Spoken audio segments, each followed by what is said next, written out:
আসসালামু আলাইকুম রহমতুল্লাহ ওবরাকাত। দেশ দেশের বাহিরে যে যে জায়গা থেকে দেখছেন সকলের প্রতি শ্রদ্ধা রেখে সকল শ্রেণীর জনগণের সহযোগিতা কামনা করি।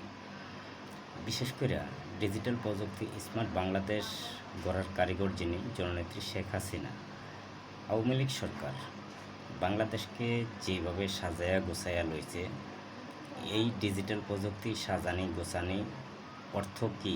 এই বাংসুর জ্বালাপোড়া, অফিস আদালত ফুরানো, ছাত্র আন্দোলন নাম করে ছাত্ররা এক দফা। তো ছাত্ররা যে কোনো সময় যেটা দাবি করব, প্রত্যেকটা দাবি কিন্তু পূরণ করা সম্ভব না। তারপরেও কিন্তু সরকার মানতে রাজি। সরকার চায় দেশের ভালো, যাতে দেশের মান সম্মান কোনো দিকে না খুয়ায়। প্রত্যেকটা দাবি মানা সত্ত্বেও, প্রত্যেকটা দাবি মানার পরেও কেন এই সন্ত্রাস বাহিনী বাংলাদেশকে